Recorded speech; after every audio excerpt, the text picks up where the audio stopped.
Carrie Lam says she plans to focus on the economy and reforming the government. Joining us now from Beijing is Liao Fan. He's a professor at the Chinese Academy of Social Sciences. Welcome to our broadcast. What are some of the urgent issues she will need to address once she's in office?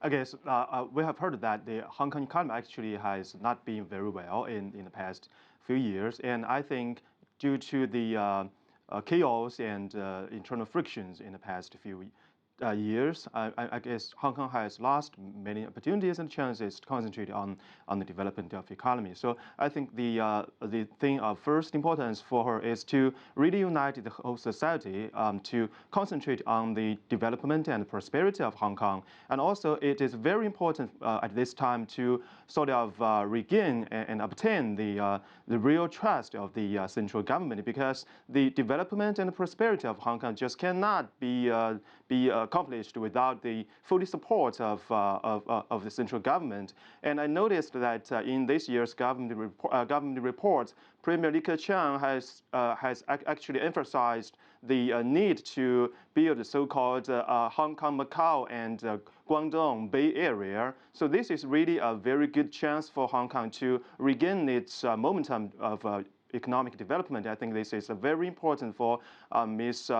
Carrie Lam to really get grasp of this chance and to unite the whole Hong Kong society to have a real bright future.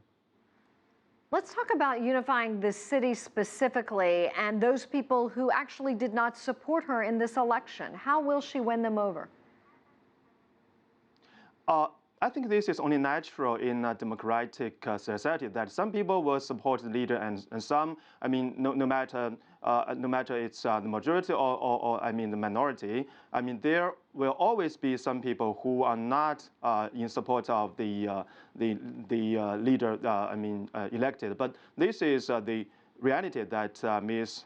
Carrie Lam must face. So it is time for the whole society to sort of realize that it's not good for Hong Kong to spend too much time on some trivial things, and it's really important for her to show that she has the capacity to, on the one hand, gain the support of the Hong Kong society, and on the other hand, obtain the trust of the central government, so that they can really, she can really act as a sort of bridge or nexus between the central government and the Hong Kong society, that, I mean, it can have a much better environment of development.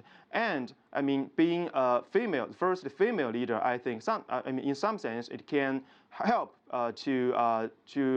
because as a female, sometimes it can shoot with a more soft, have more soft policy towards the settlement of many of the issues. So this is maybe a good chance for her to sort of really have a new policy framework to help Hong Kong to get out of this kind of difficult situation. Why was she chosen? Was it her experience in the past, in your opinion?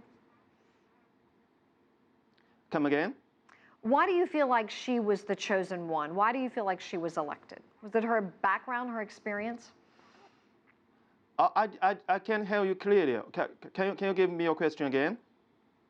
I was just asking, what was it about her that was special? Okay. First, I think she is a very experienced civil servant, having served in the Hong Kong public servant system for around 36 or 7 years. This is a very treasurable experience for her, for a chief executive, because she is very experienced and is very familiar with the functioning of the whole system. And second, she was the chief secretary for administration, next only to the chief executive. So she has the experience of being one of the top leaders of Hong Kong. And third, she is very in support of the one country, two systems policy, which is a paramount precondition for the development of Hong Kong, because the central government has emphasized that to be a chief executive, he or she must have the full trust of the central government. So I think the three characteristics are very important and very cherished characteristics for her to be a chief executive, a leader of Hong Kong. Liao Fan, thank you so much, Professor at the Chinese Academy of Social Sciences. It was a pleasure to have you on live in Beijing.